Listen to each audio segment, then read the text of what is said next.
Bismillahirrahmanirrahim. Assalamu alaikum, dear students. We are now starting the third lecture for the fourth week of wireless and mobile communication course. In our previous lecture, we talked about trunking system and we did some problems related to the trunking. The important thing that we have been discussing since the start of this course is that we are as design engineers for wireless systems, we intend to increase the capacity of the wireless systems, and we want to ensure that the sufficient quality of service is available to the user, as well as we get the maximum possible capacity in the wireless system. In today's lecture, we want to discuss some more techniques regarding improving the capacity in wireless cellular system. As we discussed previously when we talked about the need of wireless cellular networks, so the main objective of establishing a cellular network was to improve the overall capacity of the system. Once we increase when we deploy a cellular system, the overall capacity is increased because this cellular system allows us to reuse the frequencies over and over again in the service region. So when the mobile companies, they plan to develop a service in the region, they divide the region in smaller cells, and they assign number of channels in those cells. Typically, the planning phase includes some future forecasting. For example, if a certain region requires, say for example, 500 users are needing the service in a particular region, but when the company deploys, it will plan for maybe like 800 users, because there is a future, they take the provision for future increment which is possible in that particular region.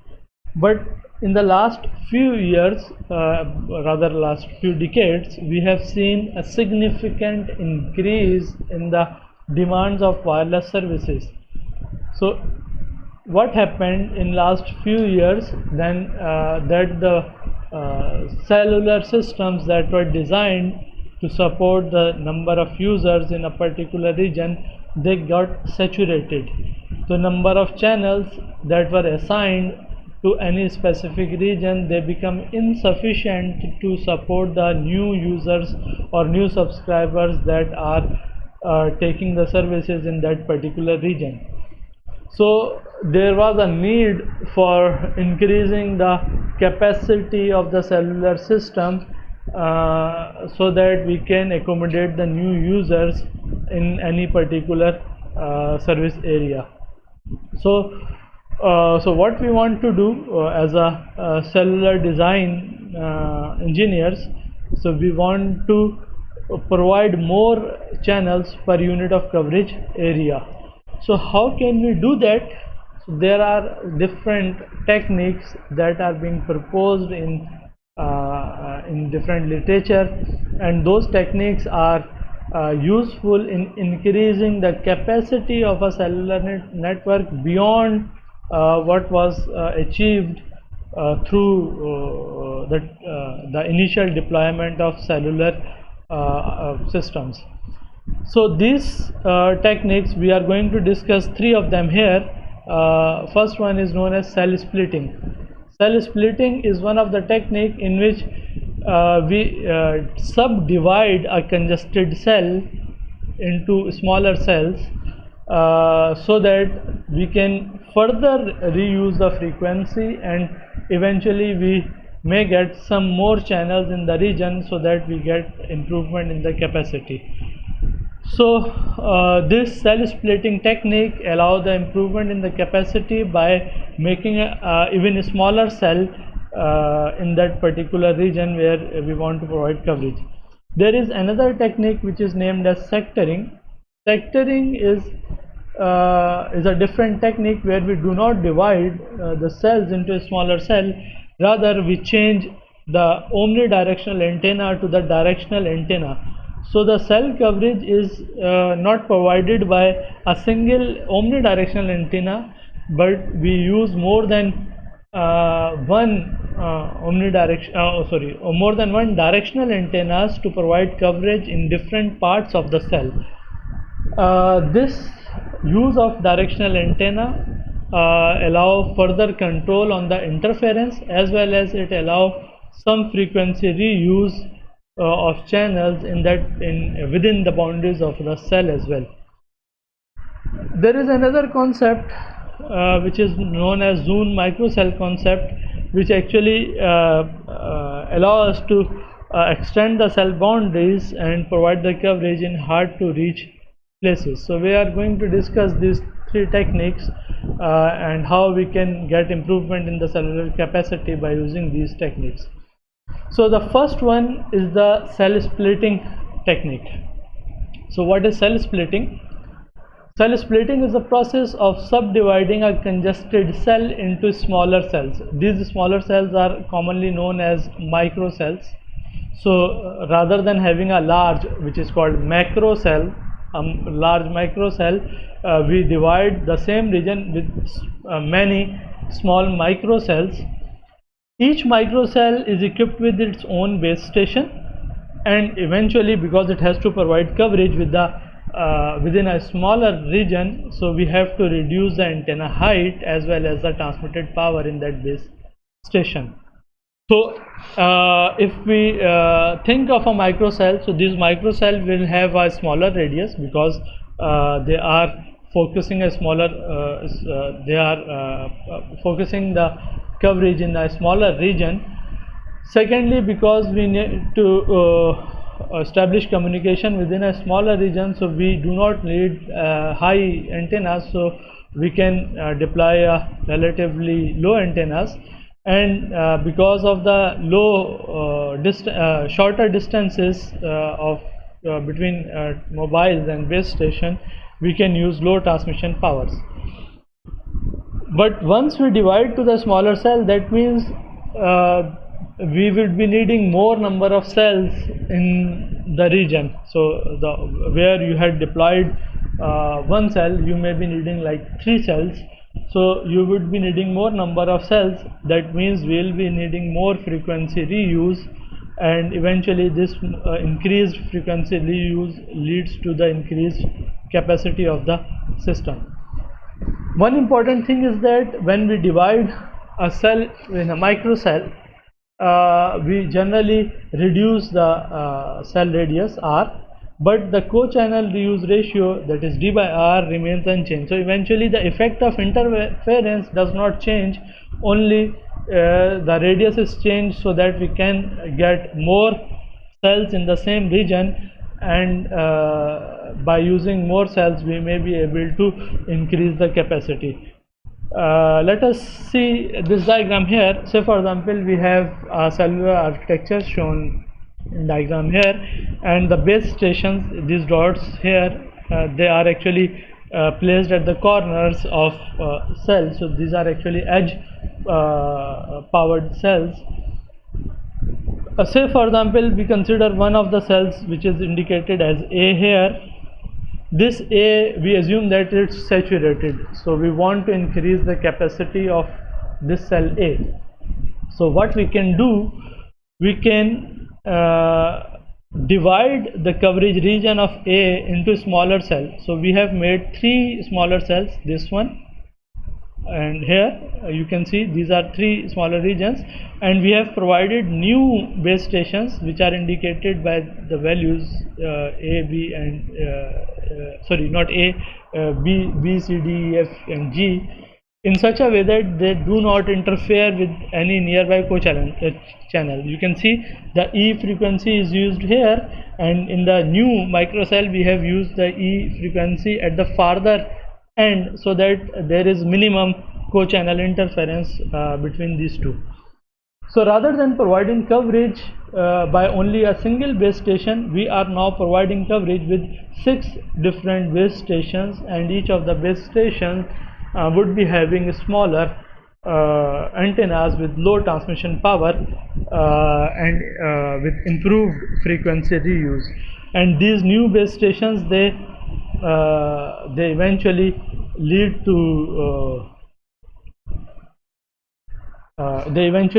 to increased capacity for this particular system.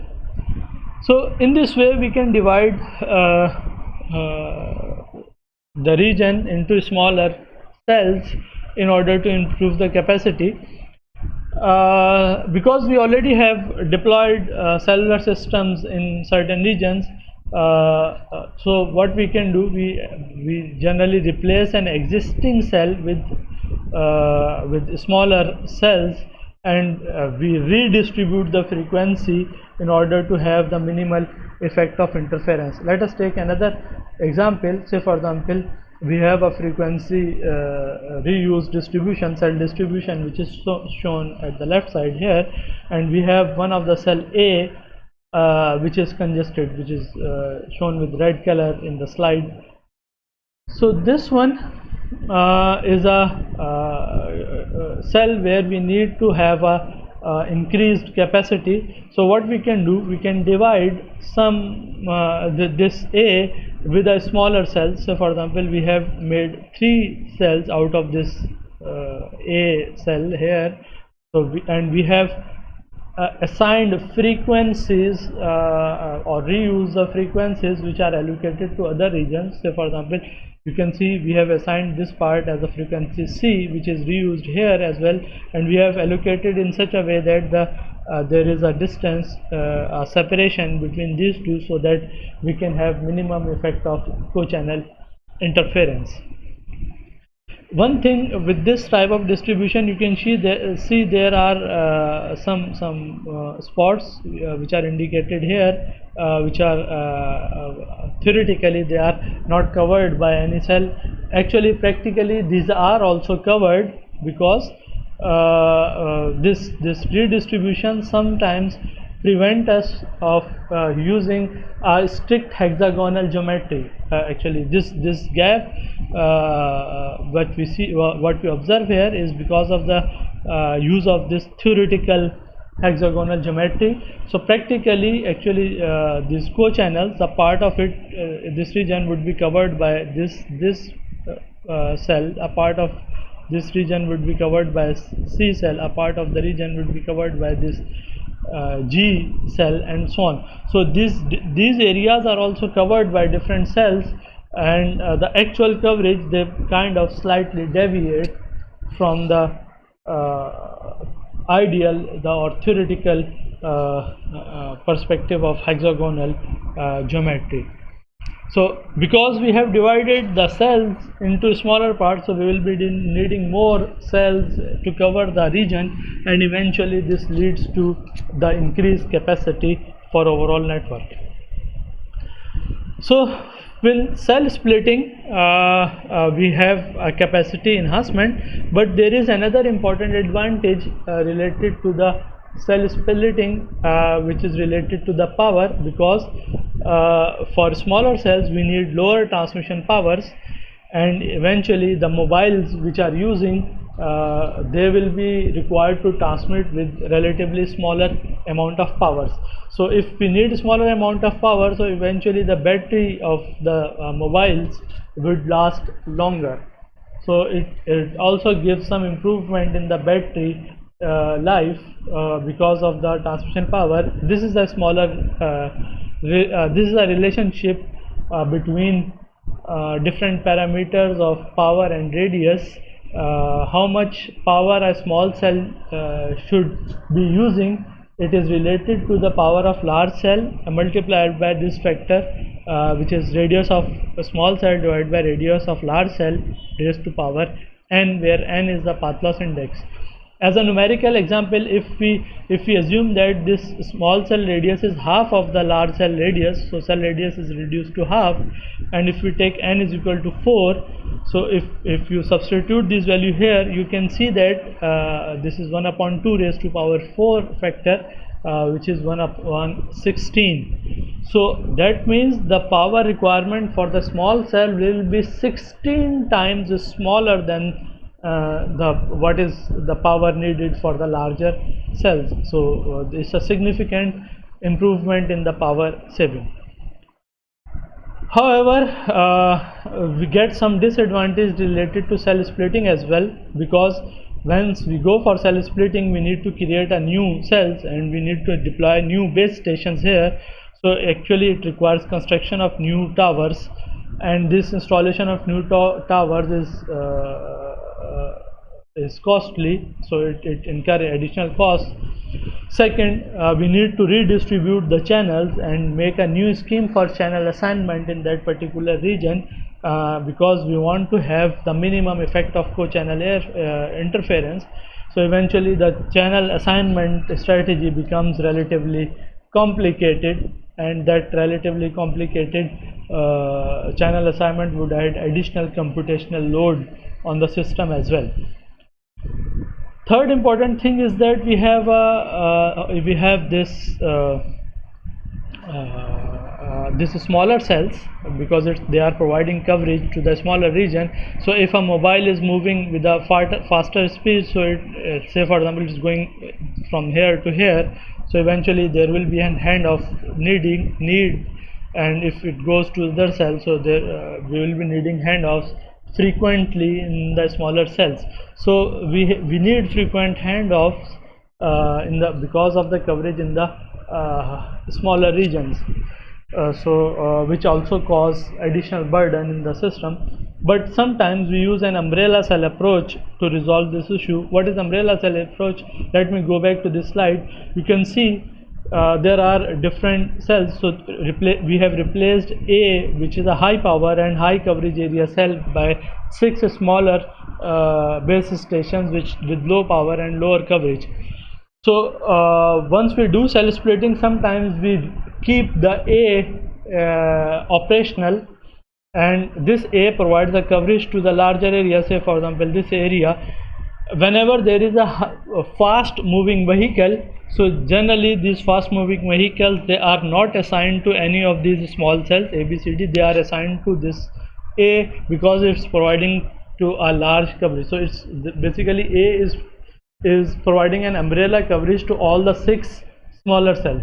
So once we assign the fast moving vehicle to this large coverage base station A, so eventually the need of the handoff gets reduced. So this is a strategy that we sometimes use to reduce number of handoffs in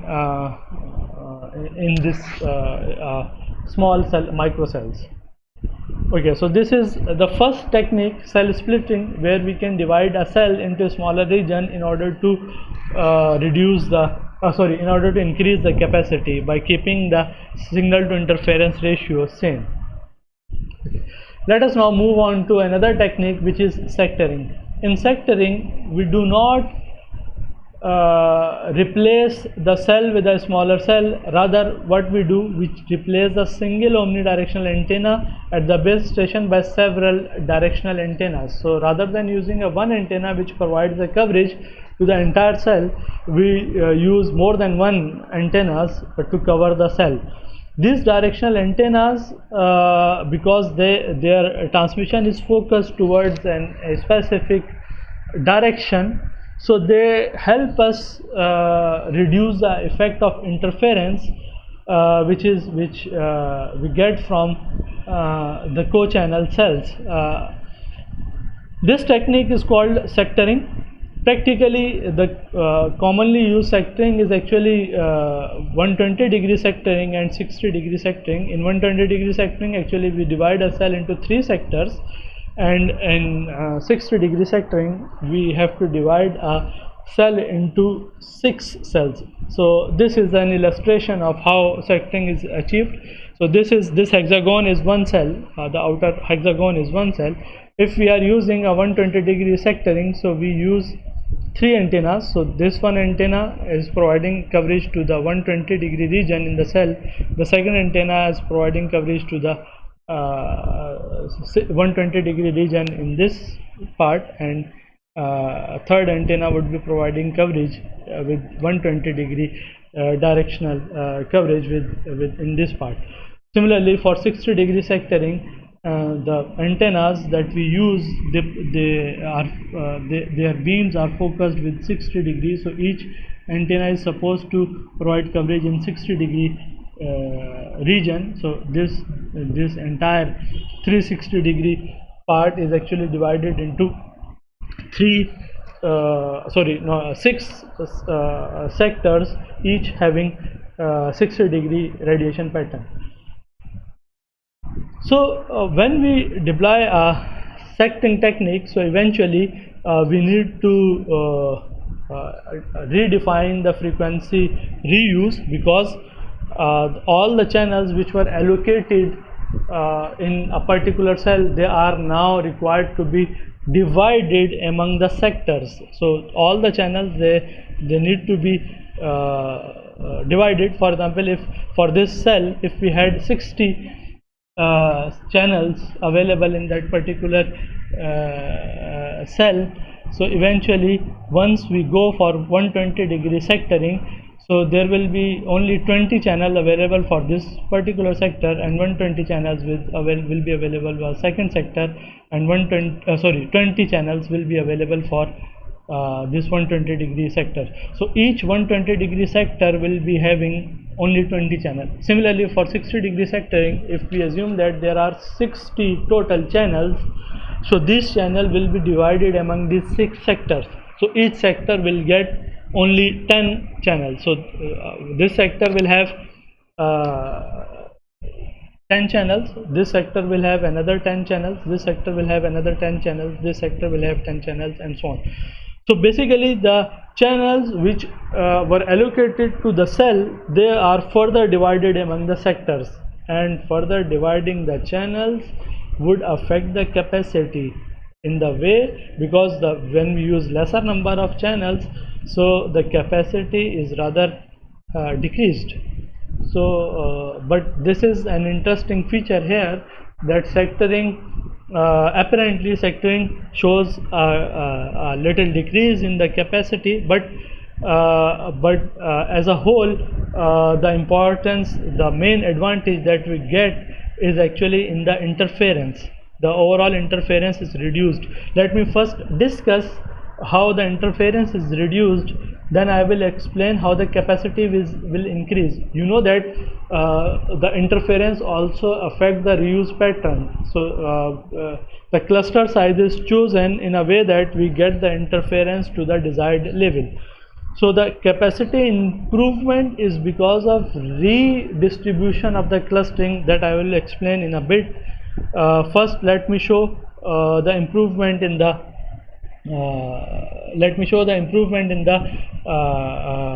interference.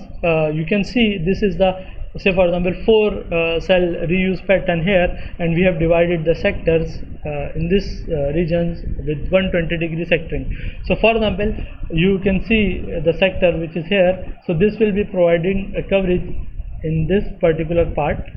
You can see this sector will cause interference to a sector here, this will cause interference to a sector here, but this one will not cause any interference in the 4 other channels.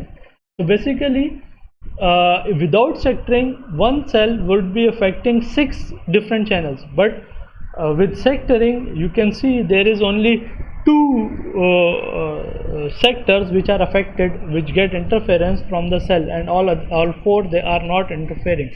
So eventually the number of interference, they get reduced when we go for the sectoring, and this reduced interference allows us to use smaller cluster size so that we can increase the capacity.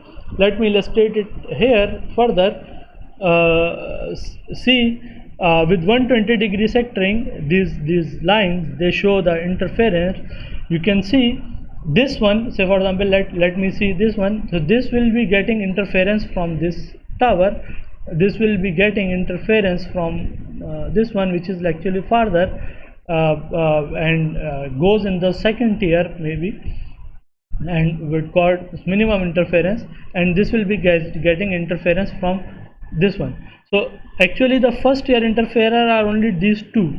These will cause significant interference. Rather than having 6 interferers, we are now having only 2 co-channel interferers. Let's see if we are using 6 cell sectoring. In that case, you will see, for example, if you focus on this one, so you can see this will be getting interference from only one co-channel, like from this one. So you are getting interference from this one only, and all other interferers, they are not affecting the system. So there is only one co-channel interferer. So basically the effect of interference is get reduced by a factor of 6. So we have significant decrement in the interference, and eventually improvement in the signal to interference ratio. So this improvement in the signal to interference ratio allow us to use a smaller cluster size, which results in an increase in capacity. Let me illustrate this thing by using a simple numerical example. Say for example, we have a cellular system which is unsectored. So basically we have traditional cellular scheme without any type of sectoring. So we assume that there is the average call duration or average holding time is around 2 minutes, and every subscriber is making 1 call per hour. So if from these two, because this one is actually lambda arrival rate, and this one is the holding time h, and this one is the lambda arrival rate, these two will give you per user traffic intensity. Traffic intensity per user is shown here, because which is actually AU lambda into h, which is 1 call per hour multiplied by 2 minute duration of call, 2, and for 1 hour contains 60 minutes, so we have to divide it by 60. So we get a per user traffic intensity of 0.03 in this particular system. Let us assume that this is a Erlang B system, that means it's a blocked calls cleared system. So grade of service is probability of blocking, which is defined as 1% or 0.01. Okay. Total number of traffic channels which are available in this particular system are taken as 395, and we assume that this system is having 7 cell reuse system. So it's a 7 cell reuse pattern. In that case, how many channels will be available in one cell? So in one cell you will see you would have 57 traffic channel in a cell, because we have total 395, and if we divide in 7 cells in a cluster, so eventually each cluster will be getting approximately 57 cells. As we know that we have the grade of service and we know the number of channels, we can get the traffic intensity from Erlang B chart, which we have already discussed in our previous class. So I'm not going to check it in the Erlang B, you can do it yourself. So if we refer to the Erlang B chart, we get that the traffic intensity comes out to be 44.2 Erlangs. So how many users will be there in the system? So we can simply divide by per user traffic intensity. So if we divide these two, 44.2 by 0.03, we get that there will be 1326 users in the entire cell. This is the case where we do not have any sectoring. So let us try to work out the same problem with sectoring. So let us consider the case where we have done 120-degree sectoring. So we have the same system with 120-degree sectoring, but once we do the sectoring, we have to further divide the channel among the sectors. So initially there were only 57 channels per cell. Now because we have divided the cell into 3 sectors of 120 degree each, so we will be getting only 19 channels per sector. So each sector is related to 19 channels. We keep the probability of blocking same, we keep the per user traffic intensity same. So from the data of channel, we have 19 channels and we have probability of blocking of 1%. We can calculate the traffic intensity by using an Erlang B chart. You can quickly refer to the Erlang B chart and you will see that the traffic intensity comes out to be 11.2 Erlangs for each sector. So if we try to calculate number of users in each sector, so you can see that you can simply divide the total traffic intensity by per user traffic intensity, which both are known.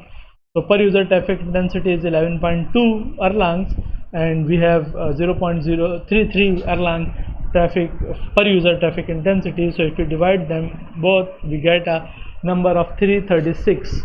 So there will be 336 users in a sector, but since a cell comprises of 3 sectors, so we can calculate the total number of users in the cell, which is 336 multiplied by 3, which is 1008. You can see that the total number of users has been reduced in 3 sectors. You can see initially it was 1300, approximately 1300 users, and now you get only 1000 users in the sector. Which was logical because we have divided the channel into smaller parts. So how do we get the capacity improvement in this case? The capacity improvement comes from the fact that we have an increased signal to interference ratio, and increased signal to interference ratio allows us to use a smaller cluster size. So rather than using a 7-cell reuse system, we can use a smaller reuse system. Say for example, we continue the same problem with another case that we are using a 60 degree sectoring. In comparison to 120 degree sectoring, the 60 degree sectoring allow further improvement in the SIR. So the signal to interference ratio will be much better with 60 degree sectoring as compared to the unsectored system. So because we have better signal to interference ratio, we can use a smaller cluster size. So instead of having a 7-cell reuse system, what we can do, we can design the same system with a 4-cell reuse system. So what happens if we use a 4-cell reuse system? So we let me go back. We had total number of channels to be equal to 395. So now we have a 4-cell reuse system. So in that case, each cell will be getting approximately 99 channels. We can simply divide 395 by 4. So we get approximately 99 channels, and we have divided each cell into 6 sectors of 60 degree each. In that case, each sector will be getting approximately 16 channels. You can simply divide 99 into 6 sectors. So we know that we have a 60 degree sector, 16 channels in a sector, and we are working on a probability of blocking of 1%, which is common for all 3 cases that we have discussed in this example. So for 1% probability of blocking and 16 channels, you can refer to the Erlang B chart and calculate the traffic intensity. And if you go there, you will see that the traffic intensity comes out to be approximately 9 Erlangs. So for this particular case, we see that each sector will be having 9 Erlangs of traffic intensity in a sector.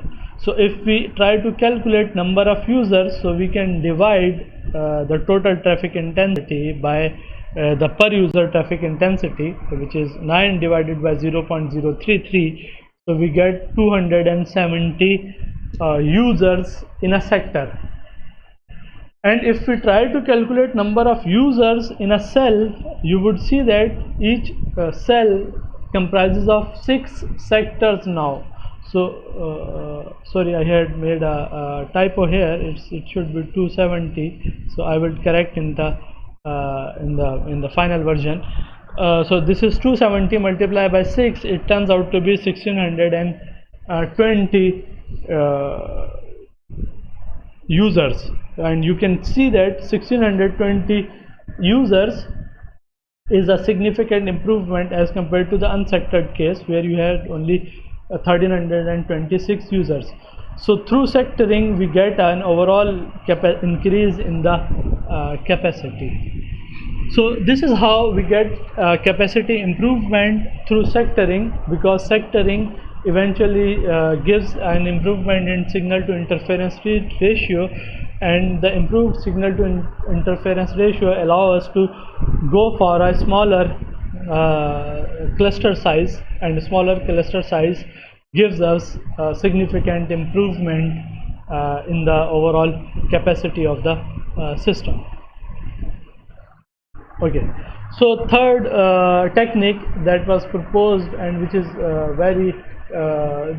which is very useful for highway traffic, is actually called a microcell zone concept.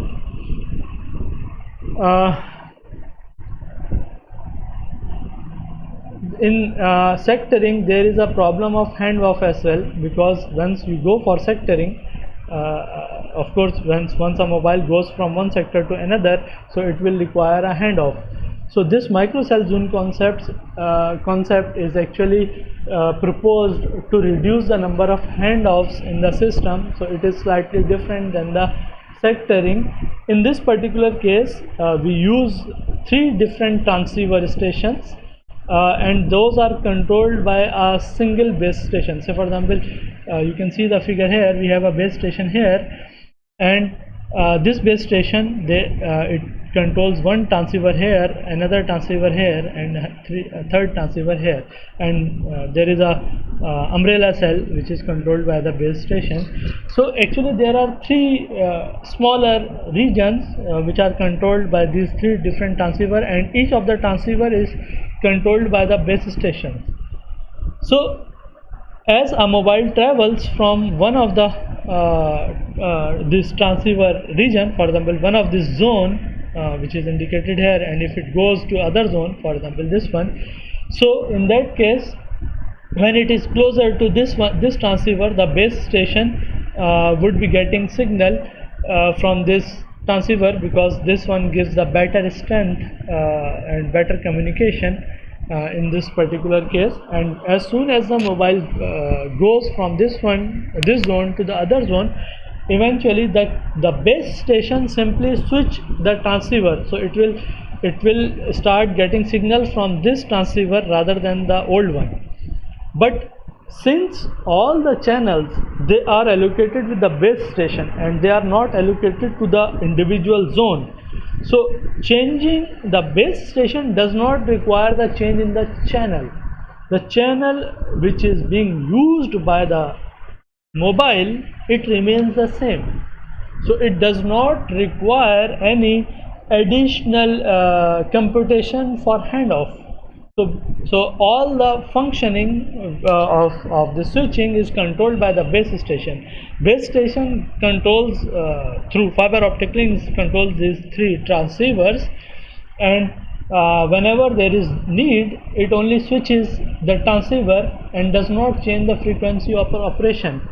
So each mobile is served by the zone from where it gets the strongest signal, and whenever it changes the zone, so there is no handoff requirement is made at the MSC level. So MSC does not have to change anything at its end. The base station simply switches the channel to a different zone site, so start getting signaling from the other zone rather than having a handoff. So through this technique we can get improvement in the number of handoffs by allowing lesser number of handoffs, and even providing the better coverage with these smaller zones which we use, and this technique is particularly important along the highways and along the urban traffic corridors where we are generally faced with the high speed traffic. So these were three different techniques which we use to increase the capacity of the system, and we also try to reduce some handoffs so that the overall burden on the system remains unchanged.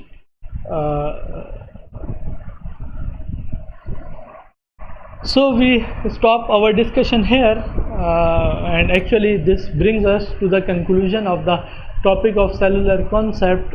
And in this topic we not only discussed cellular concept, but also we discussed how frequency reuse enable us to increase the capacity of the system, and how we can use trunking theory to properly design a system with a specific grade of service, and how we can use sectoring and cell splitting and other techniques in order to increase the capacity of the network. So we complete this topic here. Inshallah, we'll be starting a new chapter in our next week's discussion. So thank you all.